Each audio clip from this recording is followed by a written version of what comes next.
আসসালামু আলাইকুম বন্ধুরা, আমার চ্যানেলে সবাইকে স্বাগত জানিয়ে আবারও চলে এলাম আপনাদের মাঝে আর একটা রেসিপি নিয়ে। আজকে আমি করে দেখাবো খুবই হেলদি একটা রেসিপি, ছোলার ডাল আর সয়াবিনের। তো এই রেসিপিটা একবার তৈরি করে খেয়ে দেখবেন, মাছ মাংস থেকেও এটা অনেক টেস্টি। তো প্রথমে আমি এখানে সয়াবিন নিয়েছিলাম 100 গ্রাম, এটাকে ভিজিয়ে দিয়েছিলাম, এটাকে আমি সেদ্ধ করে নেব। তো এখানে আমি সেদ্ধ করতে বসিয়ে দিয়েছি।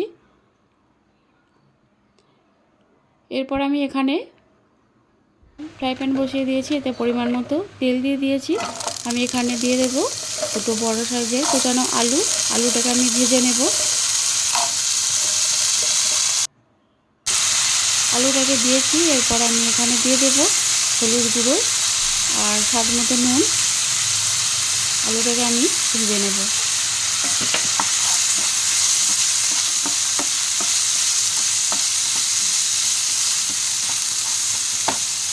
তো আলুটা এদিকে ভাজা হতে থাক, আর এদিকে আমি ছোলার ডালটা ভিজাতে দিয়েছিলাম। আমি এটাকে 2 ঘন্টার মতো ভিজিয়ে রেখেছিলাম। এটাকে তুলে আমি একটা প্রেসার কুকারে দুটো সিটি দিয়ে নিয়েছি। আর এদিকে আলুটা ভাজা ভাজা হয়ে গেছে, এর মধ্যে আমি সেদ্ধ করে রাখা সয়াবিনগুলো দিয়ে দিলাম, দিয়ে একসঙ্গে করে এগুলোকে ভেজে নেব।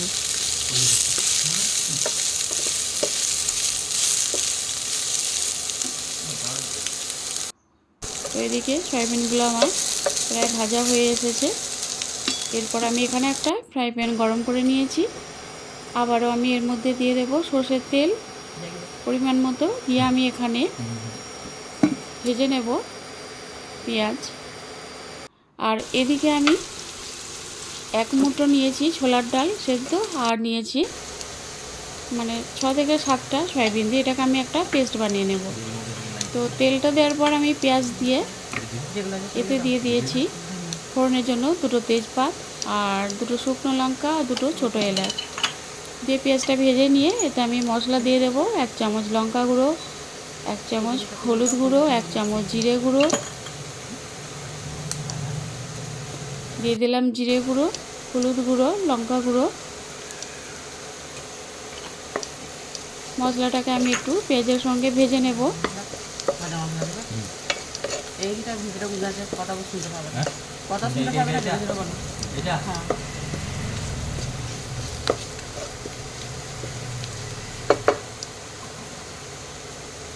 মশলাটা পেঁয়াজের সঙ্গে ভেজে নিয়েছি। এরপর আমি এখানে দিয়ে দিলাম ভাজা জিরে গুঁড়ো।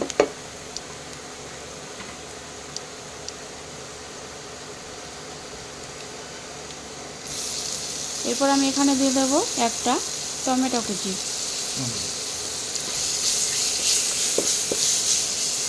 টমেটোটা দিয়ে আমি মশলার সঙ্গে খুব ভালো করে কষিয়ে নেব।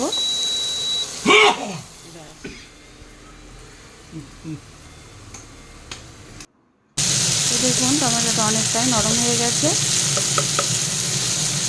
এরপর আমি এখানে দিয়ে দিলাম আদার গুঁড়ো। আমি এটাকে বাড়িতেই তৈরি করেছি আদার গুঁড়োটা।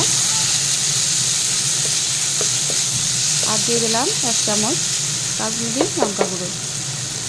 তো মশলাটা দেখুন ভাজা ভাজা হয়ে গেছে। এরপর আমি এখানে সেদ্ধ করে রাখা ছোলাটা দিয়ে দিলাম।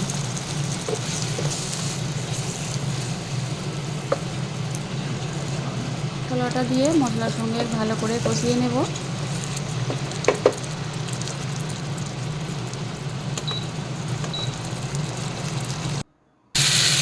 এরপর আমি এখানে সয়াবিন আর আলুটা ভেজে রেখেছিলাম সেটা এর মধ্যে দিয়ে দেবো, দিয়ে সবগুলোকে একসঙ্গে খুব ভালো করে কষিয়ে নেব।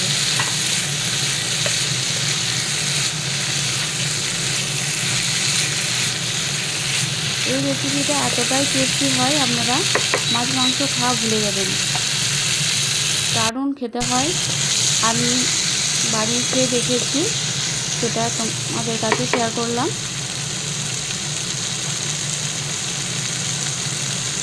তো এটা প্রায় ভাজা ভাজা হয়ে গেছে। এরপর আমি যে ছোলার ডাল আর সয়াবিনের একটা পেস্ট করে রেখেছিলাম সেটা এর মধ্যে দিয়ে দিলাম।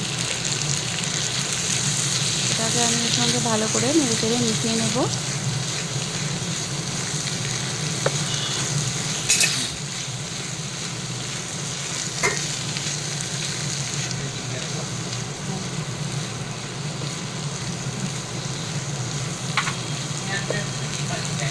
আমি ভালো করে এর সঙ্গে একটু কষিয়ে নেব।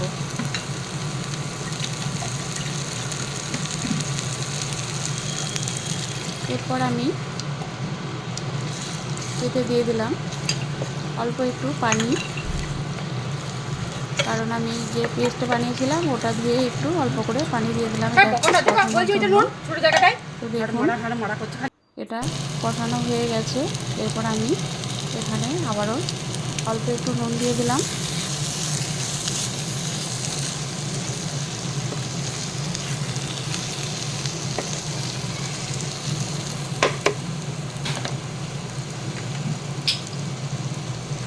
তো এই তরকারিটা যত ভালো করে কষানো হবে, তো সয়াবিনের মধ্যে মশলাটা ঢুকলে এটা খেতে আরও বেশি ভালো লাগবে। এরপর আমি এখানে 1 কাপের মতো পানি দিয়ে দিলাম। পানিটা দিয়ে এটাকে আমি ভালো করে ফুটতে দেব। এটা খুব বেশি ঝোল হবে না, একটু মাখো মাখো হবে। এটা আপনারা রুটির সঙ্গে ভাতের সঙ্গে খেতে পারবেন।